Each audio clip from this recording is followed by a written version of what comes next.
ಸಿದ್ದರಾಮೇಶ್ವರರು ಏನು ಆತ್ಮ ಕಲ್ಯಾಣದೊಂದಿಗೆ ಲೋಕ ಕಲ್ಯಾಣವನ್ನ ಮಾಡಿದ್ರೆ ಅದೇ ಲೋಕ ಕಲ್ಯಾಣವನ್ನು ಇವತ್ತು ಈ ಚಿನ್ನಸ್ವಾಮಿಯವರು ಮಾಡ್ತಾರೆ ಸಿದ್ದರಾಮೇಶ್ವರ ರೂಪದಲ್ಲಿ. ಬೋವಿ ಜನಾಂಗದವರು ಅಥವಾ ಬೇರೆ ಜನಾಂಗದವರು ನೀವು ಗೌರವ ಡಾಕ್ಟರೇಟ್ ಮತ್ತೊಂದು ತಗೋಬಹುದು, ದಾವಣಗೆರೆ ತಗೊಳಕ್ಕಾಗಲ್ಲ. ಯಾಕೆಂದ್ರೆ ದಾವಣಗೆರೆ ಇತಿಹಾಸದಲ್ಲಿ 13ನೇ ವರ್ಷ ಘಟಕೋತ್ಸವ ಒಬ್ರಿಗೂ ಎಸ್ಸಿ ಕೊಟ್ಟಿಲ್ಲ. ಮೊಟ್ಟ ಮೊದಲೇ ಎಸ್ಸಿ ಪಡ್ಕೊಂಡ್ರ ಯಾರಪ್ಪ ಅಂದ್ರೆ ನಮ್ಮ ರಾಮಣ್ಣರು ಅಂತೇಳಿ. ನಿವೇಶನ ಕೊಡಬೇಕು ಅಂತಕ್ಕಂಥದ್ದು ಕೋರ್ಟಲ್ಲಿ ಅನೇಕ ವರ್ಷಗಳ ಕಾಲ ಹೋರಾಟ ಮಾಡಿದ್ದಕ್ಕೆ ಅವರಿಗೆ ಕೋರ್ಟಲ್ಲಿ ಅವರಂತೆ ಆಗಿರ್ತಕ್ಕಂಥದ್ದು ಕೇಳಿ ಭಾಳಷ್ಟು ನಮಗೆ ಸಂತೋಷವಾಯಿತು. ಬೀದರು ಗುಲ್ಬರ್ಗ ಆ ಕಡೆ ಹೋದರೆ ಇನ್ನು ಒಂದೊತ್ತಕ್ಕೂ ಊಟಕ್ಕೂ ಇಲ್ಲ, ಇವತ್ತೂ ಇಲ್ಲ ಅವರಿಗೆ. ನಮ್ಮ ಸಂಸ್ಥೆಯಲ್ಲಿ ದುಡಿದು ನಮ್ಮನ್ನು ಅಗಲಿದಂಥ ಹಿರಿಯರನ್ನು ಸಹ ಸ್ಮರಣೆಯನ್ನು ಮಾಡುವಂಥ ಕಾರ್ಯಕ್ರಮ ರಾಜ್ಯಾದ್ಯಂತ ಇನ್ನೂ ಹೆಚ್ಚಿನ ಕ್ರಿಯಾತ್ಮಕವಾಗಿ ಸಂಘ ಜನಾಂಗಕ್ಕೋಸ್ಕರ ದುಡಿಲಿ. ಇನ್ನು ಜನಸಂಖ್ಯೆ ತುಂಬ ಸೇರಬೇಕು.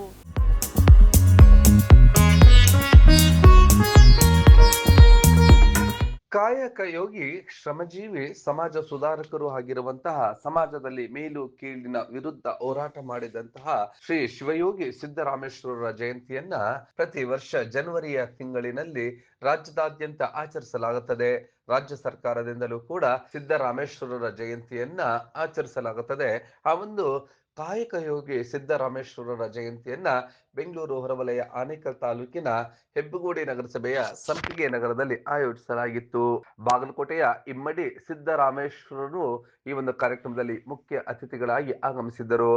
ಬೋವಿ ಸಮಾಜದ ಸಿದ್ದರಾಮೇಶ್ವರರ ಈ ಒಂದು ಜಯಂತ್ಯೋತ್ಸವ ಕಾರ್ಯಕ್ರಮ ಅಚ್ಚುಕಟ್ಟಾಗಿ ಸಂಪಿಗೆ ನಗರದಲ್ಲಿ ಅಖಿಲ ಕರ್ನಾಟಕ ಬೋವಿ ಕ್ಷೇಮಾಭಿವೃದ್ಧಿ ಸಂಘದ ವತಿಯಿಂದ ಆಯೋಜನೆಗೊಂಡಿತ್ತು. ಇದರ ಸಂಸ್ಥಾಪಕ ರಾಜ್ಯಾಧ್ಯಕ್ಷ ಅಂತ ಚಿನ್ನಸ್ವಾಮಿರವರ ನೇತೃತ್ವದಲ್ಲಿ ಆಯೋಜನೆಗೊಂಡಿತ್ತು. ಸುತ್ತಮುತ್ತಲಿನಿಂದ ಅಪಾರ ಸಂಖ್ಯೆಯಲ್ಲಿನ ಬೋವಿ ಸಮುದಾಯದ ಮುಖಂಡರುಗಳು ಮತ್ತು ಸಮಾಜ ಸುಧಾರಕರು ಭಾಗವಹಿಸಿದ್ದರು. ಇದೇ ಸಂದರ್ಭದಲ್ಲಿ ಬೋವಿ ಪೀಠದ ಅಧ್ಯಕ್ಷರಾದಂತಹ ಡಾಕ್ಟರ್ ರಾಮಪ್ಪನವರು ಕೂಡ ಭಾಗವಹಿಸಿದ್ದರು. ವಿವಿಧ ಕ್ಷೇತ್ರಗಳಲ್ಲಿ ಗಣನೀಯ ಸಾಧನೆ ಮಾಡಿದಂತಹ ಬೋವಿ ಸಮಾಜದ ಮುಖಂಡರುಗಳಿಗೆ ಇಲ್ಲಿ ಅಭಿನಂದನೆಗಳನ್ನು ಕೂಡ ತಿಳಿಸಲಾಯಿತು. ಕಾರ್ಯಕ್ರಮಕ್ಕೆ ದೀಪ ಬೆಳಗುವ ಮೂಲಕ ಮತ್ತು ಸಿದ್ದರಾಮೇಶ್ವರರಿಗೆ ಪುಷ್ಪಾರ್ಚನೆಯನ್ನ ನಡೆಸುವ ಮೂಲಕ ಆಚರಿಸಲಾಯಿತು. ಈ ಒಂದು ಕಾರ್ಯಕ್ರಮದಲ್ಲಿ ಈ ಒಂದು ಸಮುದಾಯದಲ್ಲಿ ಇರ್ತಕ್ಕಂಥ ಬಡವರನ್ನ ಮೇಲೆತ್ತಬೇಕು. ಉತ್ತರ ಕರ್ನಾಟಕದಲ್ಲಿ ಇವತ್ತು ಕೂಡ ಒಪ್ಪತ್ತಿನ ಗಂಜಿಗೆ ಬೋವಿ ಸಮುದಾಯದ ಜನ ಪರದಾಡ್ತಾ ಇದ್ದಾರೆ. ಅವರಿಗೆ ಶೈಕ್ಷಣಿಕವಾಗಿ, ಆರ್ಥಿಕವಾಗಿ ಮತ್ತು ಸಾಮಾಜಿಕವಾಗಿ ಇನ್ನಷ್ಟು ಸುಧಾರಣೆ ಆಗಬೇಕಿದೆ ಅಂತೇಳಿ ಮುಖಂಡರುಗಳು ಒಕ್ಕೊರಲಿನ ಆಗ್ರಹ ಮಾಡಿದರು. ಈ ಒಂದು ಕಾರ್ಯಕ್ರಮದ ಎಲ್ಲ ದೃಶ್ಯಗಳನ್ನ ನೋಡೋಣ ಬನ್ನಿ.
ಸಿದ್ದರಾಮೇಶ್ವರರ 854ನೆಯ ಜಯಂತ್ಯೋತ್ಸವ ರಾಜ್ಯಾದ್ಯಂತ ನಡೆಯುತ್ತಿದೆ. ಅದೇ ರೀತಿ ಆನೇಕಲ್ ತಾಲೂಕಿನ ಹೆಬ್ಬಗೋಡಿ ನಗರಸಭೆಯ ಸಂಪಿಗೆ ನಗರದಲ್ಲಿ ಆಯೋಜನೆಗೊಂಡಿತ್ತು. ಅಖಿಲ ಕರ್ನಾಟಕ ಬೋವಿ ಕ್ಷೇಮಾಭಿವೃದ್ಧಿ ಸಂಘದ ವತಿಯಿಂದ ಒಂದು ಕಾರ್ಯಕ್ರಮ ಆಯೋಜನೆಗೊಂಡಿತ್ತು. ಕಾರ್ಯಕ್ರಮಕ್ಕೆ ದೀಪ ಬೆಳಗುವ ಮೂಲಕ ಪುಷ್ಪಾರ್ಚನೆಯನ್ನ ನಡೆಸುವ ಮೂಲಕ ಚಾಲನೆ ನೀಡಿದ ಆ ಎಲ್ಲ ದೃಶ್ಯಗಳನ್ನ ನೋಡೋಣ ಬನ್ನಿ.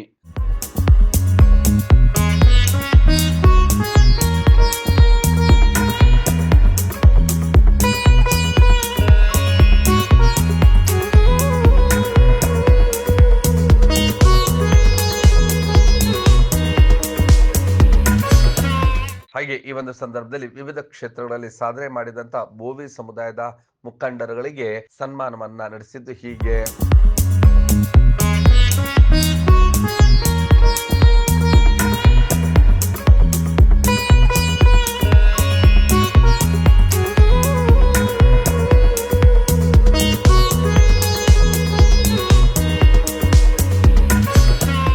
ಬೋವಿ ಪೀಠದ ಇಮ್ಮಡಿ ಸಿದ್ದರಾಮೇಶ್ವರರು ನೆರೆದಿದ್ದವರನ್ನ ಉದ್ದೇಶಿಸಿ ಮಾತನಾಡ್ತಾ ಆಶೀರ್ವಚನ ನೀಡಿದ್ದು ಹೀಗೆ. ಸಿಂಹ ಮದಕರಿಯ ಮೇಲೆ ಆರುವುದಲ್ಲದೆ ಮದ ಮಹೇಶಿ ಮೇಲೆ ಆರುವುದೇನಯ್ಯ. ಪಕ್ಷಿ ಆಕಾಶದಲ್ಲಿ ಆರುವುದಲ್ಲದೆ ಪಂಜರದೊಳಗೆ ಆರುವುದೇನಯ್ಯ. ಕಪಿಲ ಸಿದ್ಧ ಮಲ್ಲಿಕಾರ್ಜುನನ ಅರಿತವರು ಜ್ಞಾನದಲ್ಲಿ ಆರುವರಲ್ಲದೆ ಅಜ್ಞಾನದಲ್ಲಿ ಆರರು ನೋಡ. ಸಿಂಹ ತನ್ನ ಸಾಮರ್ಥ್ಯವನ್ನ ಮದವೇರಿರುವಂತಹ ಕೋಣ ಅಥವಾ ಮದವೇರಿರುವಂತಹ ಆನೆ ಬಂದ್ರಂತಂದ್ರೆ ತನ್ನ ಸಾಮರ್ಥ್ಯವನ್ನ ಮದವೇರಿರುವಂತಹ ಆನೆ ಜೊತೆಗೆ ತೋರಿಸುತ್ತೆ ವಿನಃ ಕೋಣ ಜೊತೆಗೆ ತೋರ್ಸಕ್ಲಿಕ್ಕೂ ಸಾಧ್ಯವಿಲ್ಲ. ಚಂದ್ರನ ತಳದಲ್ಲಿದ್ದ ಗಂಗೆಯ ತಳದಲ್ಲಿದ್ದ ಚಂದ್ರನ ಕಳಂಕ ಹೋಗದನ್ನಕ್ಕರ. ಒಬ್ಬರ ಮನವನ್ನು ಈಸದೆ ಒಬ್ಬರ ಮನೆಯ ಘಾತವ ಮಾಡದೆ ಇರ್ಪನೆ ಪರಮ ಪಾವನ ನೋಡ ಕಪಿಲ ಸಿದ್ಧ ಮಲ್ಲಿಕಾರ್ಜುನ ಅಂತ. ಇದನ್ನ ಸರಳವಾಗಿ ಒಂದು ಉಪಮೇಲೆ ಹೇಳೋದಾದ್ರೆ, ಗಂಗೆಲು ಮುಳುಗಿದ್ರೆ ಏನಾಗುತ್ತೆ? ನಮಗೆ ನಂಬಿಕೆ ಏನೈತಿ? ಪಾಪ ಕಳೆಯುತ್ತೆ, ಪವಿತ್ರ ಆಗ್ಬಿಡ್ತೀವಿ, ಪುನೀತರ ಆಗ್ಬಿಡ್ತೀವಿ ಅಂತ ಭಾವನೆ ಐತಿ. ಹಿಂಗೆ ಒಬ್ಬ ಶಿಷ್ಯ ಮಂಡಳಿ ಎಲ್ಲ ಸೇರ್ಕೊಂಡು ಗುರುಗಳ ಹತ್ರ, ಗುರುಗಳೇ ನಾವು ಪಾಪ ಕಳ್ಕೊಳ್ಳೋಕೆ ಗಂಗೆ ಸ್ನಾನ ಮಾಡ್ತೀವಿ, ದಯವಿಟ್ಟು ನಮ್ಗೆ ಅನುಮತಿ ಕೊಡ್ರಿ ಅಂತ ಹೇಳ್ತಾರೆ. ಗುರುಗಳು ಶಿಷ್ಯ ಬಳಗಕ್ಕೆ ಮಠದಲ್ಲಿ ಬೆಳೆದಿರುವಂತಹ ಹೊಲದಲ್ಲಿ ಒಂದು ಆಗಲಕಾಯಿ ತೆಗೆದುಕೊಂಡು ಹೋಗಿ ನೀವೆಲ್ಲೆಲ್ಲಿ ಏನೇನು ಮಾಡಿಬಿಡ್ತೀರಿ ಅದಕ್ಕೆಲ್ಲ ಇದಕ್ಕೂ ಮಾಡಿಸ್ಕೊಂಡ್ ಬರ್ರಿ ಅಂತ ಹೇಳ್ತಾರೆ. ಶಿಷ್ಯ ಬಳಗ ಹೋಯ್ತು, ಗಂಗಾ ಸ್ನಾನ ಮಾಡಿದ್ರು, ಆಗಲಕಾಯಿನೂ ಸ್ನಾನ ಮಾಡ್ತು.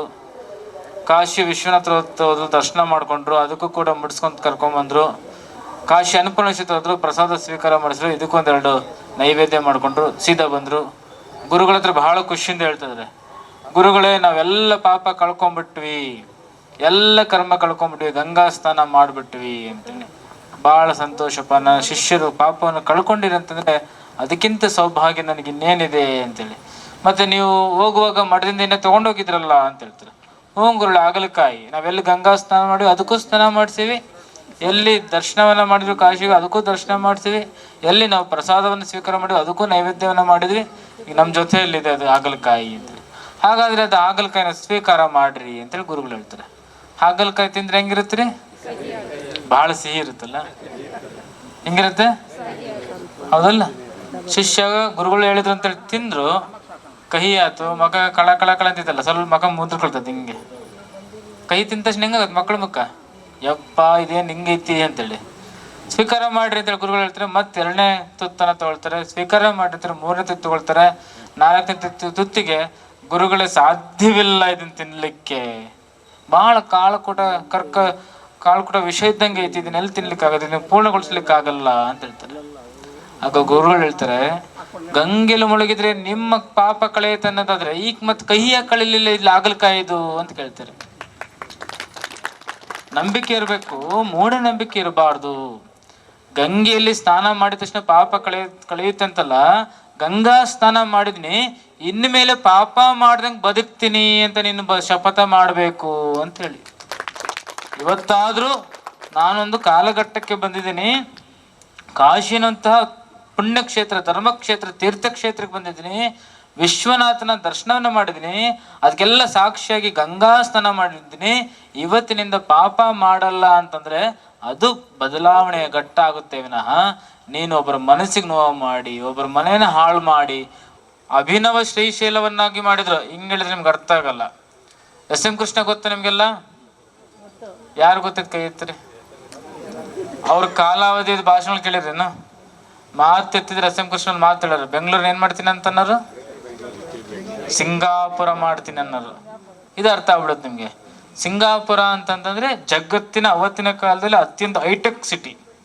ಎಸ್ ಎಂ ಕೃಷ್ಣ ಕಾಲದಲ್ಲಿ ಅತ್ಯಂತ ಶುದ್ಧತೆ, ಶುಭ್ರತೆ, ಎಕನಾಮಿಕ್ ಗ್ರೋತ್ ಆಗ್ತಿರೋಂಥ ಎಲ್ಲ ರೀತಿಯ ಡೆವಲಪ್ಮೆಂಟ್ ಕಂಟ್ರಿ ಅಂತಂದ್ರೆ ಸಿಂಗಾಪುರ ಇತ್ತು. ಅದನ್ನ ಮಾಡ್ತೀನಿ ಬೆಂಗಳೂರಿನ ಅಂತ ಹೇಳ್ತಾ ಇದ್ರು.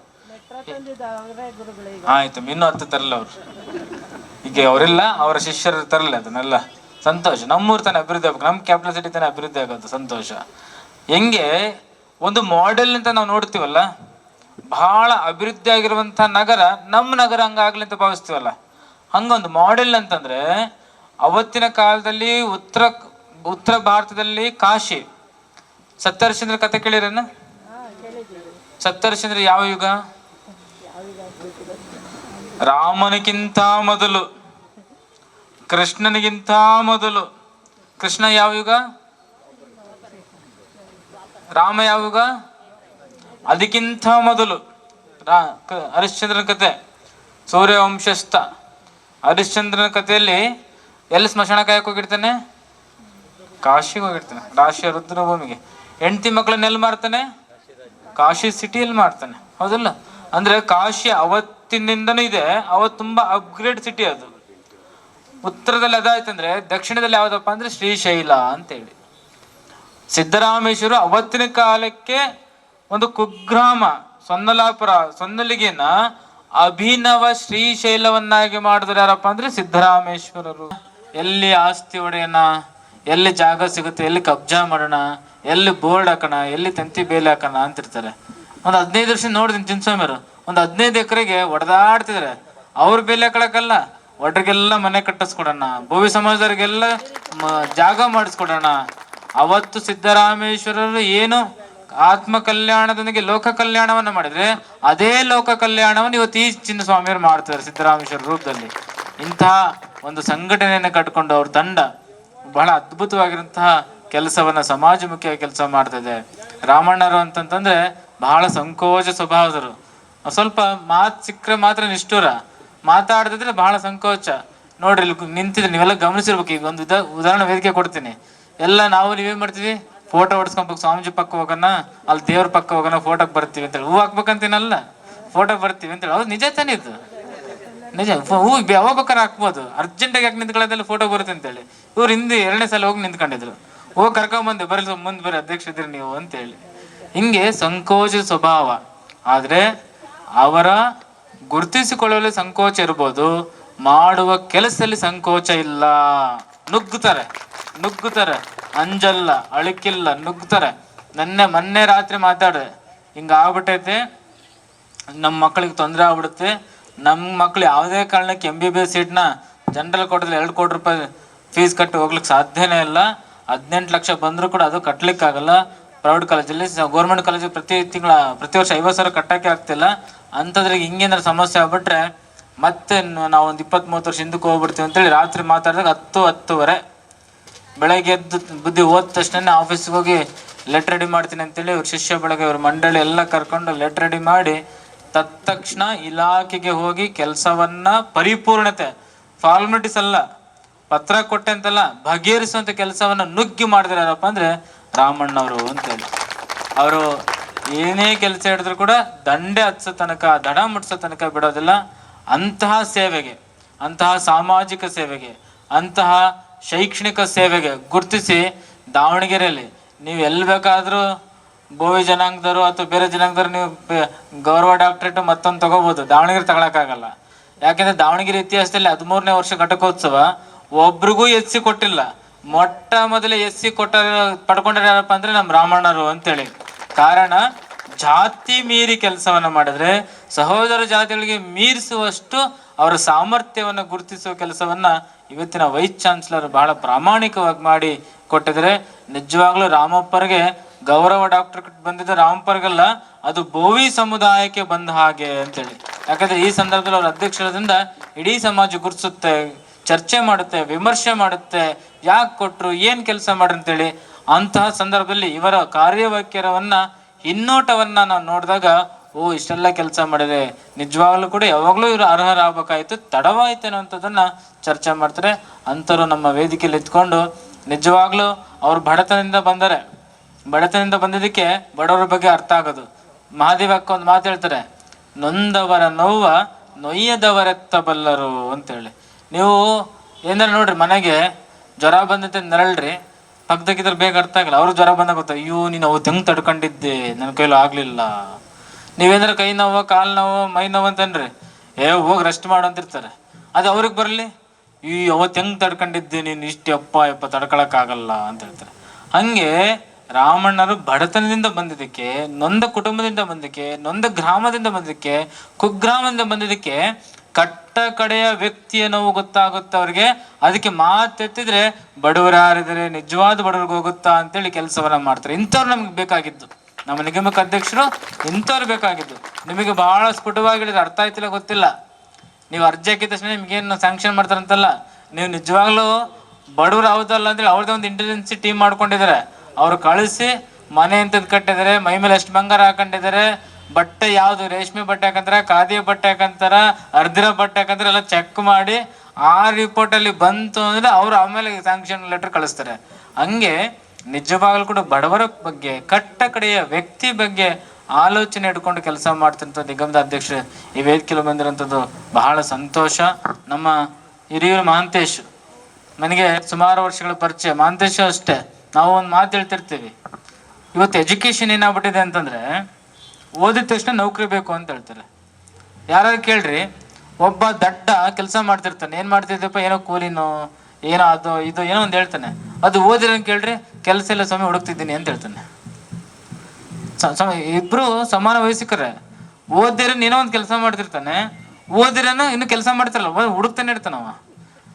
ಓದು, ಶಾಲಾ ಕಾಲೇಜಿನ ಶಿಕ್ಷಣ ಉದ್ಯೋಗವನ್ನು ಅರಸುವಂಥದ್ದಾಗುತ್ತೆ. ನಾವು ಕೊಡುವಂಥ ಶಿಕ್ಷಣ ಉದ್ಯೋಗ ಅರಸೋದಲ್ಲ, ಉದ್ಯೋಗವನ್ನ ಸೃಷ್ಟಿ ಮಾಡಬೇಕು ಅಂತೇಳಿ. ಏನು ಓದಿರುವಂತಹ ಮಹಾಂತೇಶು, ಹೆಚ್ಚು ಓದಿರುವಂತಹ ಮಹಾಂತೇಶು ತನ್ನ ಕೈಗಳಿಗೆ ನೂರಾರು ಸಾವಿರಾರು ಜನಕ್ಕೆ ಸಂಬಳ ಕೊಡೋಕೆ ಒಂದು ಏಜೆನ್ಸಿ ಮಾಡ್ಕೊಂಡು ಕೆಲಸ ಮಾಡ್ತಾನೆ. ಇದು ನಿಜವಾದ ಅಭಿವೃದ್ಧಿ ಅನ್ನುವಂಥದ್ದು. ಎಷ್ಟು ಓದಿ ಅನ್ನೋಂಥದ್ದು ಮುಖ್ಯ ಅಲ್ಲ, ಹೇಗೆ ಬದುಕ್ತಿದೆಯಾ ಅನ್ನೋಂಥದ್ದು ಮುಖ್ಯ.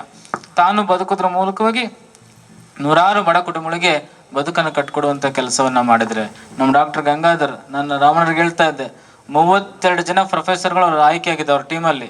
32 ಜನದಲ್ಲಿ 31 ಜನ ಲೆಫ್ಟ್ ರೈಟ್, ಒಬ್ಬರೇ ವಟರ್ನ್ ಆಗಿದ್ದು. ಅದು ಆತನ ಪ್ರತಿಭಾವಂತಿಕೆಯಿಂದ ಅಲ್ಲಿ ನಡೆದಂಥ ಬೇರೆ ಬೇರೆ ಏನೋ ಇದು ಒಂಚೂರು ಆ ಸಂದರ್ಭದಲ್ಲಿ ಅದನ್ನೆಲ್ಲ ಚೆನ್ನಾಗಿ ಡಿಕೋಡ್ ಮಾಡಿಕೊಂಡು ಅದನ್ನ ಗಿಟ್ಟಿಸ್ಕೊಂಡ್ರು. ಅವತ್ತಿನ ಗಂಗಾಧರಯ್ಯನವ್ರಿಗೂ ಇವತ್ತಿನ ಗಂಗಾಧರನಿಗೂ ಏನೂ ವ್ಯತ್ಯಾಸ ಇಲ್ಲ. ಮನಸ್ಸು, ಹೃದಯ, ನಿಷ್ಕಲ್ಮಶ ಬುದ್ಧಿ ಹಾಗೇ ಇದೆ. ಏನ್ ಬದಲಾವಣೆ ಆಗುತ್ತೆ ಅಂತಂದ್ರೆ ಚೆನ್ನಾಗಿ ಮಾತಾಡೋದು ಕಲ್ತಾರೆ. ಈಗ ಏನ್ ಮೊದ್ಲು ಮೈಕ್ ಇಟ್ಕೊಳಪ್ಪ, ಏನಾರ ಮಾತಾಡಪ್ಪ ಅಂದ್ರೆ ಸ್ವಲ್ಪ ಹಂಗೆ ಬಿಟ್ಟು ಕೊಟ್ಬಿಡ್ತಾರೆ. ಈಗ ಮೈಕ್ ಕಸ್ಕೊಬೇಕು, ಅಷ್ಟು ಚೆನ್ನಾಗಿ ಮಾತಾಡೋದು ಕಲ್ತಾರೆ. ಇವತ್ತು ಕೇಳಿ ಭಾಳ ದಿನ ಆಗಿತ್ತು ನಾನು ಕೇಳಿ.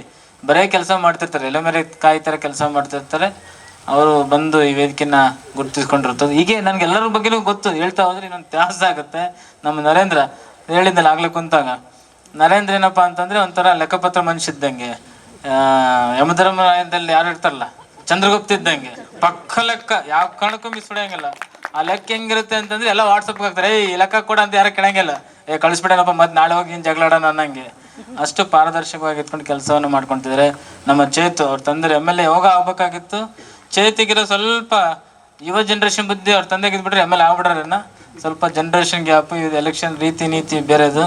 ಈತ ಸ್ವಲ್ಪ ಧಾರಾಳವಾಗಿ ಕೆಲಸ ಮಾಡ್ತಾನೆ. ಎಲ್ಲದೂ ವ್ಯವಹಾರಿಕವಾಗಿ ಚೆನ್ನಾಗಿ ಈತ ಆಲೋಚನೆ ಮಾಡ್ತಾನೆ.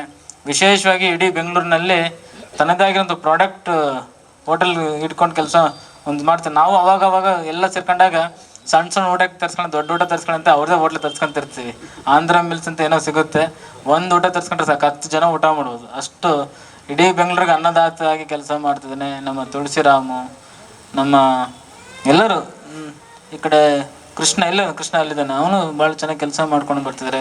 ವಿಶೇಷವಾಗಿ ತಾಯಂದ್ರು ನನಗೆ ಭಾಳ ಆಶ್ಚರ್ಯ ಅಂತಂದ್ರೆ, ನಾನು ಮಹಾಲಕ್ಷ್ಮಿ ನೋಡಿದ್ದು ಜಗಳ ಗಂಟೆ ಮಹಾಲಕ್ಷ್ಮಿ. ಮಾತಿದ್ರೆ ಹೆಣ್ಮಕ್ಳು ಹೆಂಗಿರ್ತೀರಮ್ಮ, ಮಾತಿದ್ರೆ ಜಗಳ ಗಂಟರು.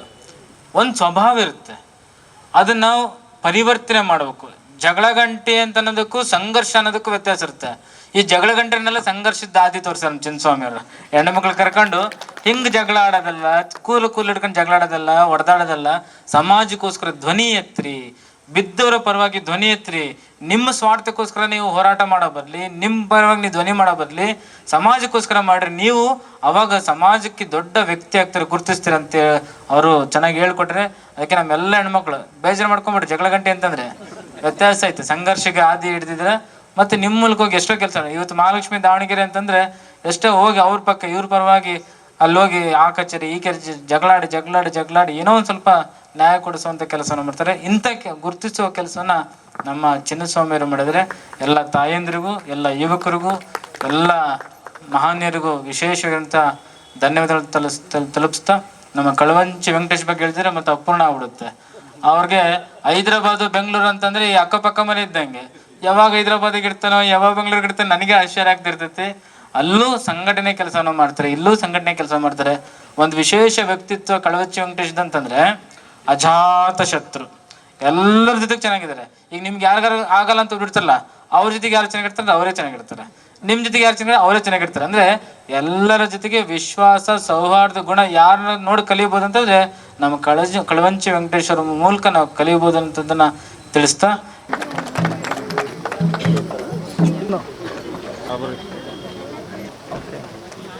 ಈ ಒಂದು ಸಂದರ್ಭದಲ್ಲಿ ಬೋವಿ ಸಮುದಾಯದ ಮುಖಂಡರುಗಳು ನೆರೆದಿದ್ದವರನ್ನ ಉದ್ದೇಶಿಸಿ ಮಾತನಾಡಿದ್ದು ಹೀಗೆ. ಎಲ್ಲಿ ಕಾರ್ಯಕ್ರಮ ಆಗುತ್ತೆ ಅಲ್ಲೆಲ್ಲನೂ ಕೂಡ ನಮ್ಮ ಏನೆಲ್ಲ ಭಕ್ತಾದಿಗಳು ಸೇರ್ತೀವಿ ಆ ಮಠಕ್ಕೆ ಒಂದು ರೀತಿಯಾದಂತಹ ಕಾಣಿಕೆಯನ್ನ ನೀಡುವ ಮುಖಾಂತರ, ದೇಣಿಗೆಯನ್ನು ನೀಡುವ ಮುಖಾಂತರ ಮಠದ ಅಭಿವೃದ್ಧಿಗೆ ಎಲ್ಲ ಕಡೆನೂ ಕೂಡ ಕಾರ್ಯಕ್ರಮದಲ್ಲಿ ನಾವು ಮಾಡ್ತಾ ಇದ್ದೀವಿ. ಹಾಗಾಗಿ ಈಗ 1 ಕೋಟಿ ಎಲ್ಲ ಸಂಗ್ರಹ ಆಗಿ ಒಂದು ಅದು ಠೇವಣಿಯಾಗಿ ಫಂಡಾಗಿ ನಾವು ಇಟ್ಟಿದ್ದಾರೆ ಗುರುಗಳೀಗ.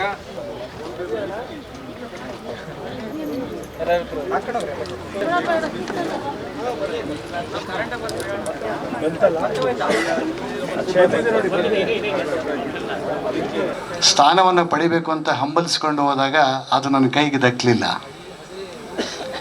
ಕೊನೆಗೆ ಈಗಿರ್ತಕ್ಕಂಥ ಮುಖ್ಯಮಂತ್ರಿಗಳು ನನಗೆ 2018ರಲ್ಲಿ ಒಂದು MLC ಟಿಕೆಟ್ ಕೂಡ ಕೊಟ್ಟರು. South east teachers constituency, Chitradurga, Tumakuru, Chikkaballapura, Kolar ಮತ್ತು ದಾವಣಗೆರೆ ಜಿಲ್ಲೆಗೆ ಸಂಬಂಧಪಟ್ಟಾಗೆ ಟಿಕೆಟ್ ಕೊಟ್ಟರು. ಅದರಲ್ಲಿ ನಾನು ಕಾಂಗ್ರೆಸ್ ಅಭ್ಯರ್ಥಿಯಾಗಿ ಸೋಲನ್ನು ಕೂಡ ಕಂಡೆ.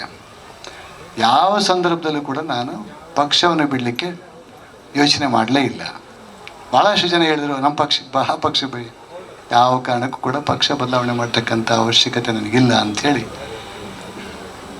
ಸದಾ ನನಗೆ ಗುರುಗಳು ಪ್ರೇರಣೆಯಾಗುತ್ತಿದ್ದರು. ನಮ್ಮ ಸ್ವಾಮೀಜಿಗಳು ಸರಿ ಸಂದರ್ಭದಲ್ಲಿ ಧೈರ್ಯ ತುಂಬ್ತಾಯಿದ್ರು, ಕರೆಸ್ತಿದ್ರು, ನನಗೆ ಸಂತಾನ ಹೇಳ್ತಾಯಿದ್ರು, ಸಾಂತ್ವನ ಹೇಳಿ ನನಗೆ ತುಂಬ್ತಾಯಿದ್ರು. ಜೊತೆಗೆ ನನಗೆ ಅನೇಕ ಜನ ನನ್ನ ಸ್ನೇಹಿತರು, ಹಿತೈಷಿಗಳು ಕೂಡ ನನಗೆ ಧೈರ್ಯ ತುಂಬ್ತಾಯಿದ್ರು, ಹೀಗೆ ಮಾಡು ಅಂತ.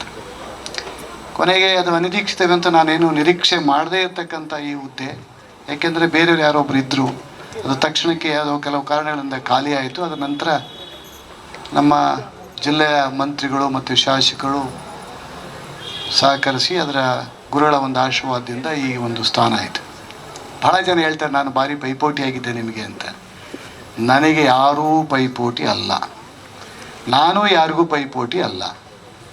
ಅವರವರ ಯೋಗ ಇರ್ತದೆ, ಅವರವರ ಶ್ರಮಕ್ಕೆ ತಕ್ಕ ಫಲ. ನಮ್ಮ ಚಿತ್ರದುರ್ಗ ಜಿಲ್ಲೆಯಲ್ಲಿ ನಾಯಕನಹಟ್ಟಿ ತಿಪ್ಪೇಸ್ವಾಮಿ ಅಂತ ಇದೆ, ದೇವಸ್ಥಾನ ಇದೆ. ತಿಪ್ಪೇರುದ್ರ ಸ್ವಾಮಿಗಳು ಅಂದರೆ ಮಾಡಿದವನಿಗೆ ನೀಡು ಭಿಕ್ಷೆ ಅಂತ ಅವರ ತತ್ವ. ಯಾವ ಕಾರ್ಯದಲ್ಲಿ ನಾವು ಶ್ರದ್ಧೆಯಿಂದ ಕೆಲಸ ಮಾಡ್ತೀವೋ ಅದು ಭಿಕ್ಷೆ ಅಂತಕ್ಕಂಥದ್ದು ಬೀಳುತ್ತೆ. ಭಿಕ್ಷೆ ಬೀಳೋವರೆಗೂ ಕಾಯಬೇಕು. ಭಿಕ್ಷೆ ಅಂತಕ್ಕಂಥದ್ದು ಸುಮ್ಮನೆ ಸಿಗ್ತಕ್ಕಂಥದ್ದಲ್ಲ, ಮಾಡಿದವರಿಗೆ ನೀಡು ಭಿಕ್ಷೆ ಅಂತಕ್ಕಂಥದ್ದು. ಅನೇಕ ಜನ ಕಾಂಪಿಟೇಷನ್ ಮಾಡ್ತೀವಿ ಅಂತ ನನಗೆ ಫೋನ್ ಮಾಡ್ತಾ ಇರ್ತಾರೆ. ನನಗೇನು ಅವ್ರು ರೇಗ್ಸಕ್ಕೆ ಮಾಡ್ತಾರೋ ಅಥವಾ ನನ್ನ ಹತ್ರ ಜಗಳ ಮಾಡೋಕ್ಕೆ ಮಾಡ್ತಾರೋ ಅಥವಾ ನನ್ನ ಏನೋ ಕೆದಕಕ್ಕೆ ಮಾಡ್ತಾರೋ ಗೊತ್ತಿಲ್ಲ. ನಾನು ಭಾಳ ಕಾಂಪಿಟೇಟರ್ ಆಗಿದ್ದೆ, ನಿನಗೆ ಸಿಕ್ಬಿಡ್ತು ಅಂತಾರೆ. ಎಷ್ಟೋ ಜನ ಆರ್ಡ್ರ್ ಆಗ್ಬಿಡ್ತು, ನಾನು ರಿಪೋರ್ಟ್ ಮಾಡ್ಕೊಳ್ಳೋದು ತಪ್ಪೋಯ್ತು ಅಂತೀನಿ. ಅದು ನನಗೆ ವಿರೋಧ ಮಾಡ್ಬೋದು, ಅದನ್ನು ವಿರೋಧಿಸ್ತಾರೆ ಕೆಲವೆಲ್ಲ. ಇದೆಲ್ಲ ಏನೋ ರಾಮಪ್ಪ ಸುಮ್ಮನೆ ಹೇಳ್ತಾನೆ ಅಂತಾನೆ. ನಾನು ಯಾರ ಮಾತಿಗೂ ಹಿಗ್ಗವನೂ ಅಲ್ಲ, ಜಗ್ಗವನೂ ಅಲ್ಲ, ಬಗ್ಗವನೂ ಅಲ್ಲ. ನನ್ನದೇ ಆಗಿರ್ತಕ್ಕಂಥ ಒಂದು ನಿರ್ಧಾರ ಅಂತಕ್ಕಂಥದ್ದು ಇರ್ತದೆ. ಇದು ನಿಗಮದಲ್ಲಿ ಸಿಗಬೇಕಾಗಿರ್ತಕ್ಕಂಥ ಸೌಲಭ್ಯಗಳನ್ನು ಎಷ್ಟೋ ಜನಗಳಿಗೆ ಏನು ಸೌಲಭ್ಯ ಅನ್ನೋದು ಗೊತ್ತಿರಲಿಲ್ಲ, ಯಾರೇ ಸಿಗುತ್ತೆ ಅನ್ನೋದು ಗೊತ್ತಿರಲಿಲ್ಲ, ಎಲ್ಲಿ ಕೇಳಬೇಕು ಅನ್ನೋದು ಗೊತ್ತಿರಲಿಲ್ಲ. ಈಗ ಪ್ರತಿ ಒಂದು ದಿನವೂ ಕೂಡ ಎಲ್ಲೆಲ್ಲಿ ಏನೇನು ಆಗ್ತಾ ಇರ್ತಕ್ಕಂಥದ್ದು ನನ್ನದೇ ಆಗಿರ್ತಕ್ಕಂಥ ಒಂದು ಗುಪ್ತ ಸಲಹೆಗಾರನ್ನು ಇಟ್ಕೊಂಡಿದ್ದೀನಿ, ಅವರಿಂದ ಮಾಹಿತಿ ತರಿಸ್ಕೊಳ್ತೀನಿ. ಈಗ ಉದಾಹರಣೆಗೆ ಯಾವುದೋ ಒಂದು ಬಾಗಲಕೋಟೆ ಜಿಲ್ಲೆಯಲ್ಲಿ ಒಂದು ಫಲಾನುಭವಿ ಹೆಸರು ಬಂದಿದೆ ಅಂತಂದರೆ ನಾನು ನೇರವಾಗಿ ಅವ್ನು ಹೇಳಿದ ತಕ್ಷಣ ಕೊಟ್ಟಿರಲಿಲ್ಲ. ನಮ್ಮವ್ರನ್ನ ಯಾರನ್ನೊಬ್ಬರನ್ನ ಕಳಿಸ್ಬಿಟ್ಟು ನಮ್ಮ ಇಲಾಖೆ ಅಧಿಕಾರಿ ಆಗಿರ್ಬೋದು, ನಮ್ಮ ಸಮಾಜದಲ್ಲಿ ಕಳಿಸಿ ಚೆಕ್ ಮಾಡಿ ಅಂತ ಕಳಿಸ್ತೀನಿ. ಚೆಕ್ ಮಾಡಿ ಅವರಿಗೆ ಫಲಾನುಭವಿ ನಿಜವಾಗಲೂ ಕೂಡ ಅರ್ಹತೆ ಇದೆ ಅಂತಂದರೆ ಅವನಿಗೆ ಅವಕಾಶ ಕೊಡಲಿಕ್ಕೆ ಬಿಡ್ತೀನಿ. ಅದೇ ಥರನಾಗಿ ನಮ್ಮ ನಿಗಮಕ್ಕೆ ಎಲ್ಲ ಕಡೆಗೆ ಒಂದು ಸ್ಥಳಾವಕಾಶ ಮಾಡಬೇಕು ಅಂತ, ಸ್ಥಳಾವಕಾಶ ಮಾಡಬೇಕು ಅಂದರೆ ಜಾಗ ಪರ್ಮನೆಂಟಾಗಿ ನಮ್ಮ ನಿಗಮಕ್ಕೆ ಕೊಂಡ್ಕೊಳ್ಬೇಕು ಅಂತ ನಿನ್ನೆ ಒಂದು ಆರ್ಡ್ರ್ ಬಂದಿದೆ. 22,000 ಅಡಿಯಷ್ಟು ಹುಬ್ಬಳ್ಳಿ ಧಾರವಾಡದಲ್ಲಿ ಕೊಟ್ಟಿದೆ. ಜಾಸ್ತಿ ಜನಗಳಿಗೆ ನಾವು ಫೋನ್ ಮಾಡಿ ಮೀಟ್ ಮಾಡೋಕ್ಕೂ ಆಗಿಲ್ಲ, ಫೋನ್ ಮಾಡ್ಕೊಳ್ಳೋಕ್ಕೂ ಆಗಿಲ್ಲ. ಇನ್ನು 3 ಗಂಟೆಗೆ ನಮ್ಮ ಹಿಂದೂ ಸಮಾವೇಶ ಬೇರೆ ಅದು ಇದೆ. ಸುಮಾರು 5,000 ಜನ ಸೇರಿ ಇವತ್ತು ನಮ್ಮ ಆನಂದ್ ನಗರ, ಸಂಪಿಗೆ ನಗರ ಮತ್ತು ವಸುಂಧರಾ ಲೇಔಟು ಈ ಸುತ್ತಮುತ್ತ ಹಳ್ಳಿಗಳು ಎಲ್ಲರೂ ಇಲ್ಲಿ ಸೇರ್ತಾ ಇದ್ದಾರೆ. ಅದಕ್ಕೂ ನಮ್ಮ ಊರಿನ ಜನ, ನಮ್ಮ ಮುಖಂಡರು, ನಮ್ಮ ಕೇಬಲ್ ವೆಂಕಟಸ್ವಾಮಿ ಅನ್ನೋರು ಮತ್ತು ಸುಮಾರು ಮಂಜು, ನಮ್ಮ ಲೋಕೇಶ್ ಮತ್ತು ನಮ್ಮ ಇವರು ಅನೇಕರು ಭಾಳ ಕಷ್ಟಪಟ್ಟು ಈ ಸಂಘಟನೆಗೆ ಅವರು ಒಂದು ಬೆಂಬಲವಾಗಿ ನಿಂತ್ಕೊಂಡು ಇವತ್ತು ಒಂದು ಕಾರ್ಡ್ ಹೊಡೆಯೋದಾಗಲಿ ಅಥವಾ ಒಂದು ಬ್ಯಾನರ್ ಹಾಕೋದಾಗಲಿ, ಯಾವುದೋ ಒಂದು ನಂದು ಮೇಲೆ ನಿಂದು ಕೆಳಗಡೆ ಯಾವುದು ಲೋಪದೋಷಗಳು ಇದ್ರೂ ಸಹ ಅವೆಲ್ಲ ಕೇರ್ ನಮ್ಗದಲ್ಲ. ನಮ್ಮ ಗುರಿ ಏನು ಇಟ್ಕೊಂಡಿದ್ದೀವಿ ಆ ಗುರಿ ಸಾಧನೆ ಮಾಡಬೇಕು. ಈ ಕಾರ್ಯಕ್ರಮದಲ್ಲಿ ಭಾಗವಹಿಸಿದ್ದ ಇತರರು ಕೂಡ ನಿಮ್ಮ ಬ್ಲೂಮ್ ಟಿವಿಯೊಂದಿಗೆ ಮಾತನಾಡ್ತಾ ಕಾರ್ಯಕ್ರಮದ ವಿವರಣೆಗಳನ್ನು ಹಂಚಿಕೊಂಡಿದ್ದು ಹೀಗೆ. ಸಂಪಂಗಿ ನಗರದ ಸಿದ್ದರಾಮೇಶ್ವರ ಜಯಂತ್ಯೋತ್ಸವನ ಚಿನ್ನಸ್ವಾಮಿಯವರ ಅಧ್ಯಕ್ಷತೆಯಲ್ಲಿ ನಿಗಮದ ಅಧ್ಯಕ್ಷರಾಗಿರುವಂತಹ ಡಾಕ್ಟರ್ ಎಂ ರಾಮಪ್ಪರವರ ನೇತೃತ್ವದಲ್ಲಿ ಇಂದು ಬಹಳ ಅರ್ಥಪೂರ್ಣವಾಗಿದೆ. ಜಯಂತಿಗಳು ಅಂತಂದರೆ ಕೇವಲ ಉತ್ಸವಗಳಲ್ಲ, ಅದೊಂದು ಆಚರಣೆ ಅಂತಂದರೆ ಅಳವಡಿಸಿಕೊಳ್ಳುವಂತಹದ್ದು, ಮೌಲ್ಯಗಳನ್ನು ಅಳವಡಿಸಿಕೊಳ್ಳುವಂತಹದ್ದು, ಶರಣರ ವಿಚಾರಧಾರೆಗಳನ್ನು ಅಳವಡಿಸಿಕೊಳ್ಳುವಂತಹದ್ದು ಅಂತೇಳಿ ಕಾಯಕ ಮತ್ತು ದಾಸೋಹ ಪರಂಪರೆಯನ್ನು ಶರಣರ ವಿಚಾರಗಳಲ್ಲಿ ತಿಳಿಸಿದರೆ ಅಂತಹ ಕಾಯಕ ದಾಸೋಹವನ್ನು, ಸಮಾಜ ಸೇವೆಯನ್ನು ಜೀವನದಲ್ಲಿ ಮುಡುಪಾಗಿಟ್ಟುಕೊಂಡಂಥ ಚಿನ್ನಸ್ವಾಮಿಯವರು ಈ ಭಾಗದ ಕಟ್ಟಕಡೆಯ ಬೋವಿ ಸಮುದಾಯದ ಜನಗಳಿಗೆ, ಬಡ ವರ್ಗಗಳಿಗೆ ಜಮೀನು, ನಿವೇಶನ, ಮನೆಯನ್ನು ಕಟ್ಟಿಸಿಕೊಡುವಂಥ ಕಳೆದ 1.5 ದಶಕಗಳಿಂದ ಪ್ರಯತ್ನ ಮಾಡ್ತಾರೆ. ಅವರ ಪ್ರಯತ್ನ ಯಶಸ್ಸಾಗಿದೆ. ಕೋರ್ಟ್ ಮೂಲಕ ಈಗಾಗಲೇ ಅವರಂತಾಗಿದೆ. ಭವಿಷ್ಯ ದಿನದಲ್ಲಿ ಅವರೊಬ್ಬರು ಅಮರತ್ವವನ್ನು ಸಾಧಿಸುವಂತಹ ನಾಯಕರಾಗಿದ್ದರೆ ಅವರ ನೇತೃತ್ವದ ಸಿದ್ದರಾಮೇಶ್ವರ ಜಯಂತಿ ಭಾಳ ಅರ್ಥಪೂರ್ಣವಾಗಿದೆ ಅನ್ನೋಂಥದ್ದನ್ನು ನಮ್ಮಲ್ಲಿ ಥಿಂಕ್ ಟ್ಯಾಂಕ್ ಇದೆ. ನಾವು ಕಾಲಕ್ಕೆ ಚರ್ಚೆಗಳನ್ನು ಮಾಡ್ತಾ ಇದ್ದೀವಿ. ಸುಪ್ರೀಂ ಕೋರ್ಟ್ ಆದೇಶದ ಹಿನ್ನೆಲೆಯಲ್ಲಿ ಎಲ್ಲ ತಟಸ್ಥ ನೀತಿಯನ್ನು ಅನುಸರಿಸ್ತಾ ಇದ್ವಿ. ಹಾಗೂ ಸದಾಶಿವ ಆಯೋಗದ ಅಂಕಿಅಂಶ, ನಾಗಮೂಲ ಅಂಕಿಅಂಶ ಬಹಳ ಲೋಪದಿಂದ ಕೂಡಿದೆ ಅಂತ ಕೂಡ ನಾವು ಈಗಾಗಲೇ ವರದಿಯನ್ನು ತಮ್ಮ ಮೂಲಕ ತಿಳಿಸಿದ್ವಿ ಹಾಗೂ ಮುಖ್ಯಮಂತ್ರಿಗಳು ಭೇಟಿ ಮಾಡಿದ್ವಿ. ಅದಾಗಿಯೂ ಕೂಡ ಒಳ ಮೀಸಲಾತಿ A, B ಮತ್ತು C ಪ್ರವರ್ಗಗಳು ಮಾಡಿದ್ದಾರೆ. ಈ ಪ್ರವರ್ಗ Cಯಲ್ಲಿ ಮತ್ತೆ ಒಳ ಮೀಸಲಾತಿ ಮಾಡಿರುವಂಥದ್ದು ಬೋವಿ, ಬಂಜಾರ, ಕೊರಮಕೊರಚ ಸಮುದಾಯಗಳಿಗೆ ಅನ್ಯಾಯ ಮಾಡಿದಂಗೆ ಆಗಿದೆ. ಈ ಹಿನ್ನೆಲೆಯಲ್ಲಿ ಮೀಸಲಾತಿ ಪ್ರಮಾಣ 17 ಇರೋದ್ರಿಂದ 18 ಮಾಡಿ, ಅಲೆಮಾರಿಗಳಿಗೆ 1% ಆಗಿ ಉಳಿದಂಥವ್ರಿಗೆ 5% ಅಥವಾ ಪ್ರತ್ಯೇಕ ಕೇಳಿದರೆ ಪ್ರತ್ಯೇಕವಾಗಿ ಮಾಡಿದಾಗ ಮಾತ್ರ ನಿಜವಾದ ಸಾಮಾಜಿಕ ನ್ಯಾಯ ಆಗುತ್ತೆ ಅನ್ನೋಂಥದ್ದನ್ನು ಮುಖ್ಯಮಂತ್ರಿಗಳಿಗೆ ಮನವಿ ಮಾಡಿದ್ವಿ. ಈ ವಿಚಾರವಾಗಿ ನಾವು ಬರುವಂತಹ ಮಾರ್ಚ್ ತಿಂಗಳಲ್ಲಿ ಮುಖ್ಯಮಂತ್ರಿಗಳಿಗೆ ಮನವರಿಕೆ ಮಾಡುವಂಥ ಒಂದು ಸಮಾವೇಶವನ್ನು ಆಯೋಜಿಸ್ತಾ ಇದ್ದೀವಿ. ಸಮಾಜದ ಮುಖಂಡರುಗಳಿಗೆಲ್ಲ ಕೆಲವು ಸಮಾಜದಿಂದ ಸಿಗಬೇಕಾಗಿರ್ತಕ್ಕಂಥ ಸೌಲಭ್ಯಗಳು ಯಾವ್ಯಾವ ಅನ್ನೋದ್ರ ಬಗ್ಗೆ ಸಂಪೂರ್ಣವಾಗಿ ಮನವರಿಕೆಯನ್ನು ಮಾಡಿಕೊಟ್ಟಿದ್ದೇನೆ. ಹಾಗೂ ನಮ್ಮ ಚಿನ್ನಸ್ವಾಮಿಯವರು ನಿರಂತರ ಪ್ರಯತ್ನದಿಂದಾಗಿ ಬೋವಿ ಸಮುದಾಯದ ಕೆಲವು ಬಡವರಿಗೆ ನಿವೇಶನಗಳು ಕೊಡಬೇಕು ಅಂತಕ್ಕಂಥದ್ದು ಕೋರ್ಟಲ್ಲಿ ಅನೇಕ ವರ್ಷಗಳ ಕಾಲ ಹೋರಾಟ ಮಾಡಿದ್ದಕ್ಕೆ ಅವರಿಗೆ ಕೋರ್ಟಲ್ಲಿ ಅವರಂತೆ ಆಗಿರ್ತಕ್ಕಂಥದ್ದು ಕೇಳಿ ಭಾಳಷ್ಟು ನನಗೆ ಸಂತೋಷವಾಯಿತು. ಇಂಥ ಸಮಾಜಮುಖಿ ಕಾರ್ಯಗಳನ್ನು ಇವರು ಮುಂದುವರಿಸ್ಕೊಂಡು ಹೋದರೆ ಇವರ ಸಹಕಾರಿಯಾಗಿ ಬೆಂಬಲವಾಗಿ ನಾವು ಕೂಡ ನಿಂತಿರ್ತೀವಿ ಅಂತಕ್ಕಂಥದ್ದು ಈ ಸಂದರ್ಭದಲ್ಲಿ ತಿಳಿಸ್ತೇವೆ. ಆನೇಕಲ್ ತಾಲೂಕಲ್ಲಿ ಒಂದು ಸಣ್ಣದಾಗಿ ಒಂದು ಜನಾಂಗಕ್ಕೋಸ್ಕರವಾಗಿ ಒಂದು ಆಫೀಸ್ ಮಾಡಬೇಕು, ಎಲ್ಲ ಜನಾಂಗದವ್ರದ್ದು ಆನೇಕಲ್ ತಾಲೂಕಲ್ಲಿ ನಮ್ಮ ತಾಲೂಕಾಗಿ ನಮಗೆ ಕುಂತ್ಕೊಳ್ಳೋಕ್ಕೆ ಜಾಗ ಇಲ್ಲ ಅಂಥೇಳಿ ಅದಕ್ಕೆ ಭಾಳ ಹೋರಾಟ ಮಾಡಿ ಅಲ್ಲಿ ಒಂದು ಜಾಗ ಆಫೀಸ್ ಮಾಡಿದ್ವಿ. 3ನೇ ಫ್ಲೋರ್ ಇದೆ. ಇವತ್ತು ಏನಂತಂದರೆ ಇವತ್ತು ನಮ್ಮ ಜನಾಂಗ ಸಂಘಟನೆ ಮಾಡೋದ್ರಲ್ಲಿ ಸ್ವಲ್ಪ ಹಿಂದೆ ಇರ್ತಾರೆ. ಯಾವುದೇ ಕಾರಣಕ್ಕೆ ನಾವು ಸಂಘಟನೆ ಮಾಡಿಲ್ಲ ಅಂತಂದರೆ ನಮ್ಮ ಜನಾಂಗಕ್ಕೆ ಯಾವ ಸೌಲಭ್ಯನೂ ಸಿಕ್ಕಲ್ಲ. ನಾವು ಮುಖ್ಯವಾಗಿ ಸಂಘಟನೆ ಮಾಡಬೇಕು. ಇವತ್ತು ನಮ್ಮ ತಾಲೂಕಿನವರು ಎಲ್ಲರೂ ಆರ್ಥಿಕವಾಗಿ ಅವ್ರವ್ರ ಮಟ್ಟಕ್ಕೆ ಅವರಿದ್ದಾರೆ. ಇವತ್ತು ಏನಂತಂದರೆ ತುಂಬ ಬೇರೆ ಕಡೆ ಹೋದರೆ ಬೀದರು, ಗುಲ್ಬರ್ಗ ಆ ಕಡೆ ಹೋದರೆ ಇನ್ನು ಒಂದೊತ್ತಕ್ಕೂ ಊಟಕ್ಕೂ ಇಲ್ಲ, ಇವತ್ತೂ ಇಲ್ಲ ಅವ್ರಿಗೆ. ಇವಾಗ ನಮ್ಮ ಬೆಂಗಳೂರು ಸುತ್ತಮುತ್ತ ಇರೋರು, ನಮ್ಮ ಆನೇಕಲ್ ತಾಲೂಕು ಅಂತಲ್ಲ, ನಮ್ಮ ಬೆಂಗಳೂರು ಸುತ್ತಮುತ್ತ ಇರೋರು ಎಲ್ಲ ಊಟಕ್ಕೆ ಬಟ್ಟೆಗೆ ಏನೋ ಒಂದು ಅವಶ್ಯಕತೆ ಮಾಡಿಕೊಂಡು ಒಂದು ಲೆವೆಲಾಗಿದ್ದಾರೆ. ಇವತ್ತೇನಂತಂದರೆ ಎಲ್ಲರೂ ಕೈ ಜೋಡಿಸಿ ಯಾವುದು ನಮಗೆ ಬೆನಿಫಿಟು, ಯಾವುದು ನಮಗೆ ಜನಾಂಗಕ್ಕೆ ಏನು ಸಿಕ್ಕುತ್ತೆ ಸೌಲಭ್ಯ, ಅದಕ್ಕೆಲ್ಲ ಸಂಘಟನೆ ಇದ್ದರೆ ನಾವು ಕೇಳಿ ಹೋರಾಟ ಮಾಡಿ ತಗೋಬೋದು. ಇಲ್ದಿರ ನಮ್ಗೆ ಯಾಕೆ, ನಮಗೇನೋ ಇದೆ, ನಮಗೆ ಊಟಕ್ಕೆ ಬಟ್ಟೆಕ್ಕಿದೆ, ಇನ್ಯಾವನಿಗೆ ಇಲ್ದಿರೋ ಇರೋನು ಹೋರಾಟ ಮಾಡ್ತಾನೆ, ಅವ್ನು ತಗೊಳ್ಳಿ, ನಮಗೇನು ಬೇಕಾಗಿಲ್ಲ ಅಂತ ಅನ್ನೋರು ಕೆಲವ್ರು ಇದ್ದಾರೆ. ಅವರೆಲ್ಲ ದಯವಿಟ್ಟು ಅದನ್ನು ಬಿಟ್ಟು ನಮ್ಮ ಬೋವಿ ಜನಾಂಗ ಕೈ ಜೋಡಿಸ್ಬೇಕು ಅಂತೇಳಿ ನಂದು 2 ಮಾತು ಮಾತಾಡೋಕ್ಕೆ. ಅವರ ಪದಾಧಿಕಾರಿಗಳು ಈ ಕಾರ್ಯಕ್ರಮವನ್ನು ತುಂಬ ಅದ್ಭುತವಾಗಿ ಅಚ್ಚುಕಟ್ಟಾಗಿ ಯಶಸ್ವಿಯಾಗಿ ನಡೆಸಿಕೊಟ್ಟಿದ್ದಾರೆ. ಈ ಕಾರ್ಯಕ್ರಮಕ್ಕೆ ನಮ್ಮ ಕುಲಗುರುಗಳಾದಂಥ ಇಮ್ಮಡಿ ಸಿದ್ದರಾಮೇಶ್ವರ ಸ್ವಾಮಿಗಳು ನಮ್ಮ ನಿಗಮದ ಅಧ್ಯಕ್ಷರು ಬಂದಿದ್ದು ಅದಕ್ಕಿನ್ನೂ ಹೆಚ್ಚಿನ ಶಕ್ತಿಯನ್ನು ತುಂಬಿದೆ.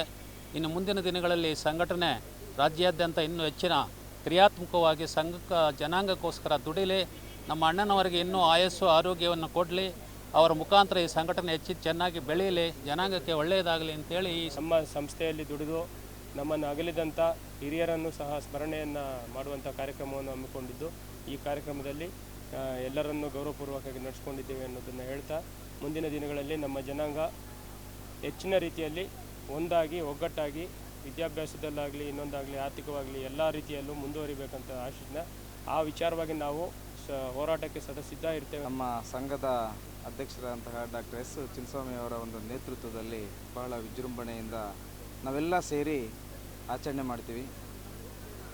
ಈ ಒಂದು ಕಾರ್ಯಕ್ರಮಕ್ಕೆ ನಮ್ಮ ಪರಮ ಪೂಜ್ಯ ಜಗದ್ಗುರುಗಳು ಆಗಮಿಸಿದ್ದು ಮತ್ತು ಕರ್ನಾಟಕ ಬೋವಿ ನಿಗಮದ ಅಧ್ಯಕ್ಷರು ಆಗಮಿಸಿದ್ದು ನಿಜಕ್ಕೂ ಈ ಸಂಘದ ಒಂದು ಅಭಿವೃದ್ಧಿಗೆ ಕಾರಣ ಅಂತ ಹೇಳ್ತೀವಿ. ಅವರ ಕೃಪೆ ಆಶೀರ್ವಾದ ಸದಾ ಇರುತ್ತೆ ಅನ್ನೋ ಭಾವನೆಯಿಂದ ಇವತ್ತು ಏನು ನಾವು ಗುರು ಸಿದ್ದರಾಮೇಶ್ವರ ಆಚರಣೆ ಮಾಡ್ತಾ ಇದ್ದೀವಿ, ಅವರ ತತ್ವಗಳು ಏನಿದೆ, ಅವರ ಕಾಯಕ ಏನಿದೆ, ಅವರ ಒಂದು ಮೂಲ ಹಠವಾದಿಯಾಗಿ ಜನಿಸ್ತಾರೆ, ಕಾಯಕಯೋಗಿಯಾಗಿ, ಕರ್ಮಯೋಗಿಯಾಗಿ, ಶಿವಯೋಗಿಯಾಗಿ ಹೇಗೆ ಜಗತ್ ಪ್ರಸಿದ್ಧ ಆಗ್ತಾರೆ, ಆ ಪ್ರಸಿದ್ಧ ತತ್ವಗಳು ನಮ್ಮ ಸಮಾಜಕ್ಕೆ ಅನುಕೂಲ ಆಗಲಿ, ನಮ್ಮ ಸಮಾಜ ಜನರು ಎಲ್ಲರೂ ಬಳಸ್ಕೊಳ್ಳಿ ಅನ್ನೋ ವಿಚಾರಧಾರೆಗಳನ್ನು ಇವತ್ತು ನಾವು ಇಲ್ಲಿ ಆಚರಣೆ ಮಾಡುವ ಮುಖಾಂತರ ನಮ್ಮ ಸಮಾಜ ಜನರಿಗೆ ತಿಳಿಸಿರ್ತೀವಿ. ಹಾಗಾಗಿ ಇವತ್ತು ಇರೋದ್ರಿಂದ ನಮಗೆ ತುಂಬಾ ಅನುಕೂಲ ಆಗ್ತಾಯಿದೆ. ಅಗಲಿರುವಂತಹ ನಮ್ಮ ಡಾಕ್ಟರ್ ಚಿನ್ನಸ್ವಾಮಿ ಅಣ್ಣವರು ಇದೆಲ್ಲ ನೆರವೇರಿಸಿ ಡೊಳ್ಳು ಕುಣಿತ ಮತ್ತು ಎಲ್ಲ ವ್ಯವಸ್ಥೆ ಮಾಡಿ ಎಲ್ಲ ಅವರ ಮುಖಾಂತರವಾಗಿಯೇ ಎಲ್ಲ ನಡೆಸ್ಕೊಂಡು ಬರ್ತಾಯಿದ್ದಾರೆ. ಇನ್ನು ಜನಸಂಖ್ಯೆ ತುಂಬ ಸೇರಬೇಕು, ಇದೇ ಥರ ಎಲ್ಲ ಮಾಡ್ಕೊಂಡು ಹೋಗಬೇಕು, ಇವ್ರ ಥರನೇ ಎಲ್ಲ ಮುಂದೆ ಬರಬೇಕು. ನಿಗಮ ಮಂಡಳದ ಅಧ್ಯಕ್ಷ ರಾಮಪ್ಪ ಸಾರು ಮತ್ತು ನಮ್ಮ ಗುರುಗಳು ಸ್ವಾಮೀಜಿಗಳು ಎಲ್ಲನೂ ಕರೆಸಿ ಇಷ್ಟು ವಿಭಜನೆಯಿಂದ ಮಾಡಿರೋದು ಗೌರವ ಕೊಟ್ಟು ಇವತ್ತು ನಮಗೆ ಎಲ್ಲ ನಮ್ಮ ಅಧ್ಯಕ್ಷರು ಇದರಿಂದ ನಮಗೆ ತುಂಬ ಇದಾಯಿತು. ನಮ್ಮ ಚಿನ್ನಸ್ವಾಮಿ ಅಂಕಲ್ ಅವ್ರ ಕಡೆಯಿಂದ ವಿಜೃಂಭಣೆಯಿಂದ ಆಚರಿಸಿದ್ದೇವೆ. ಒಗ್ಗಟ್ಟಿನಲ್ಲಿ ಬಲವಿದೆ ಅಂತ ತಿಳ್ಕೊಂಡು ಇನ್ನು ಮುಂದುವರಿಸಬೇಕಂತ ನಾನು ಈ ಮಾತನ್ನು ಮೊದಲನೇದಾಗಿ ಚಿನ್ನಸ್ವಾಮಣ್ಣವರು ಆದಷ್ಟು ಎಷ್ಟೋ ನಮ್ಮ ಜನಾಂಗಕ್ಕೆ ಒಳ್ಳೆಯದಾಗಬೇಕು ಅನ್ನೋ ಒಂದು ಪಣ ತೊಟ್ಟು 15 ವರ್ಷಗಳಿಂದ ಏನು ಅವ್ರು ಶ್ರಮ ಪಟ್ಟಿದ್ರೋ ಅದು ಇದುವರೆಗೂ ಆ ಒಂದು ಶ್ರಮನ ಒಂದು ಕೋರ್ಟ್ ಮುಖಾಂತರ ಆಗಿರ್ಬೋದು ಅಥವಾ ಎಲ್ಲ ಓಡಾಡಿ ಎಲ್ಲದರಲ್ಲೂ ಇದ್ರ ಜೊತೆಯಲ್ಲಿ ಹೆಚ್ಚಾಗಿ ನಾವು ಹೇಳಬೇಕು ಅಂದರೆ ದಿವಂಗತ ಗಂಗರಾಜಣ್ಣವರು ಇದಕ್ಕೆ ಭಾಳಷ್ಟು ಒಂದು ಇದು ಕೊಟ್ಟಿದ್ದಾರೆ. ಸೊ ಅದು ಕೂಡ ಮತ್ತು ಚಿನ್ನಸ್ವಾಮಣ್ಣವ್ರಿಗೂ ಇಲ್ಲಿ ಎಲ್ಲರೂ ಈ ಒಂದು ಸಂಘಟನೆಗೆ ಯಾರ್ಯಾರು ಒಂದು ಸಪೋರ್ಟಿವ್ ಆಗಿ ನಿಂತು ಈ ಸಂಘಟನೆನ ಇದುವರೆಗೂ ನಡೆಸ್ಕೊ ಬಂದಿದ್ದಾರೆ. ನಮ್ಮ ನಿಗಮ ಮಂಡಳಿ ಅಧ್ಯಕ್ಷ ಡಾಕ್ಟರ್ ರಾಮಪ್ಪ ಅವರು ಬಂದಿದ್ದರು. ಎಲ್ಲ ಆನೇಕಲ್ ತಾಲೂಕಿನ ಎಲ್ಲ ಮುಖಂಡರು ಬಂದು ಈ ಕಾರ್ಯಕ್ರಮ ಯಶಸ್ವಿಯಾಗಿದೆ. ಏನು ಇವಾಗ ನಮ್ಮ ಸಂಘದಲ್ಲಿ ಕೆಲವರು ಶ್ರದ್ಧಾಂಜಲಿನೂ ಹಮ್ಮಿಕೊಳ್ಳಲಾಗಿತ್ತು. ನಮ್ಮ ಗಂಗರಾಜಣ್ಣ ಮತ್ತು ನಮ್ಮ ಬಾಬು, ರಾಧಾ ಮತ್ತು ಕೃಷ್ಣಾನಂದು ಎಲ್ಲರೂ ಸುಮಾರು ಒಂದು 4-5 ಜನ ಶ್ರದ್ಧಾಂಜಲಿ ಇತ್ತು. ಅರ್ಥಪೂರ್ಣವಾಗಿ ನಡೆಯಿತು. ಈ ಸಿದ್ದರಾಮೇಶ್ವರ ಜಯಂತಿ ಬಡವರಿಗೂ ನಮ್ಮ ನಿಗಮದಲ್ಲಿ ಏನೇನು ಸೌಲಭ್ಯಗಳಿದೆ ಎಲ್ಲ ಸಿಗಲಿ ಎಂದು ನಮ್ಮ ನಿಗಮ ಮಂಡಳಿ ಅಧ್ಯಕ್ಷರು ಎಲ್ಲ ವಿವರಣೆ ಮಾಡಿ ಹೇಳಿದರು. ಎಲ್ಲರಿಗೂ ಧನ್ಯವಾದ. ಜಯಂತಿಯ ಶುಭಾಶಯಗಳು. ಈ ಕಾರ್ಯಕ್ರಮಕ್ಕೆ ನಮ್ಮ ಪೂಜ್ಯ ಗುರುಗಳು ಸಿದ್ದರಾಮೇಶ್ವರ ಮಹಾಸ್ವಾಮಿಗಳು ಕಾರ್ಯಕ್ರಮಕ್ಕೆ ಬಂದಿದ್ದರು. ಹಾಗೆ ನಮ್ಮ ನಿಗಮದ ಅಧ್ಯಕ್ಷರಾದಂಥ ರಾಮಪ್ಪನವರು ಸಹ ಬಂದಿದ್ದರು. ಈ ಕಾರ್ಯಕ್ರಮ ಇವತ್ತು ಯಶಸ್ವಿಗೊಳಿಸೋದಕ್ಕೆ ನಮ್ಮ ಈ ಭಾಗದ ನಮ್ಮ ಜನಾಂಗದ ನಾಯಕರಾದಂಥ ಡಾಕ್ಟರ್ ಚಿನ್ನಸ್ವಾಮಣ್ಣ ಅವರ ನೇತೃತ್ವದಲ್ಲಿ ಕಾರ್ಯಕ್ರಮ ಯಶಸ್ವಿಯಾಗಿದೆ. ಈ ಸಂದರ್ಭದಲ್ಲಿ ಈ ಕಾರ್ಯಕ್ರಮಕ್ಕೆ ಬಂದಿರತಕ್ಕಂಥ ಎಲ್ಲ ನಮ್ಮ ಕುಲಬಾಂಧವರು ಮುಖಂಡರಿಗೆ ಎಲ್ರಿಗೂ ಸಣ್ಣ ಗುರುವಿಲ್ಲದ ಜನ, ಗುರುವಿಲ್ಲದ ಗುರುವೇ ಅನ್ನೋ ಮಾತು ಬರೆದಂಥ ಗೊತ್ತಿಲ್ಲದಿರ್ತಕ್ಕಂಥ ಜನ ಈ ದಿನ ನಾವು ಸುಮಾರು ಒಂದು 10 ವರ್ಷದಿಂದ ಮಾವವರು ಒಂದು ಆಶೀರ್ವಾದದಿಂದ, ದೊಡ್ಡವರ ಆಶೀರ್ವಾದದಿಂದ ಗುರುಗಳನ್ನ ನಮ್ಮ ಗುರು ಯಾರು ಅಂತ ತಿಳ್ಕೊಂಡಿದ್ದೀವಿ. ಶಿವಯೋಗಿ ಸಿದ್ದರಾಮೇಶ್ವರ ಅಂಥವ್ರು ಮಹಾಜ್ಞಾನಿ, ಶಿವಯೋಗಿ ಆತ್ಮದರ್ಶನ ಪಡೆದಂಥವ್ರು, ಕಾರಣೀಭೂತರು ಅಂಥವರ ಒಂದು ಸೇವೆ ಮಾಡಿದ ಈ ದಿನ ನಾನು ಜೀವನದಲ್ಲಿ ಮರೆಯೋಕ್ಕಾಗ. ಇನ್ನು ಮುಂದೆ ವರ್ಷವೂ ಪ್ರತಿದಿನ ಅವರ ಒಂದು ಪಾದಗಳನ್ನ ನೆನೆಯುತ್ತಾ ನಾನು ನನ್ನ ಆಯಸ್ಸನ್ನು ಕಳೀತೀನಿ ಅಂತ ಹೇಳ್ಬಿಟ್ಟು ನಾನು ಗುರುಗಳನ್ನ ನೆನೆಯೋದಕ್ಕೆ ಅವಕಾಶ ಕೊಟ್ಟು ಮಾತಾಡಲಿಕ್ಕೆ ಅವಕಾಶ ಕೊಟ್ಟ ತಮ್ಮೆಲ್ಲರಿಗೂ ಒಟ್ಟಿನಲ್ಲಿ ಕಾಯಕ ಯೋಗಿ, ಶಿವಯೋಗಿ, ಸಮಾಜ ಸುಧಾರಕರು ಆಗಿರುವಂತಹ 12ನೇ ಶತಮಾನದಲ್ಲಿ ಕ್ರಾಂತಿ ಮಾಡಿದಂತಹ ಸಿದ್ದರಾಮೇಶ್ವರರ ಜಯಂತಿಯನ್ನ ಕೇವಲ ವೇದಿಕೆಗಳಿಗೆ ಸೀಮಿತ ಮಾಡದೆ ಅವರ ಆದರ್ಶಗಳನ್ನ ಮೈಗೂಡಿಸಿಕೊಂಡು ಈ ಒಂದು ತಳಮಟ್ಟದಲ್ಲಿರುವಂತಹ ಸಮುದಾಯವನ್ನ ಮೇಲೆತ್ತುವಂತಹ ಕೆಲಸವನ್ನ ಎಲ್ಲ ಮುಖಂಡರು ಮಾಡಬೇಕಾಗಿದೆ. ಉತ್ತರ ಕರ್ನಾಟಕದಲ್ಲಿ ಅತ್ಯಂತ ಕೆಳಮಟ್ಟದಲ್ಲಿ ಇರುವಂತಹ ಈ ಒಂದು ಸಮುದಾಯವನ್ನ ಶೈಕ್ಷಣಿಕವಾಗಿ, ಆರ್ಥಿಕವಾಗಿ ಮತ್ತು ಸಾಮಾಜಿಕವಾಗಿ ಮೇಲೆತ್ತುವಂತ ಜವಾಬ್ದಾರಿ ಈ ಒಂದು ಸಮುದಾಯಕ್ಕೆ ಸೇರಿರ್ತಕ್ಕಂಥ ಪ್ರತಿಯೊಬ್ಬರ ಜವಾಬ್ದಾರಿ ಅಂದ್ರೆ ತಪ್ಪಾಗಲಾರದು.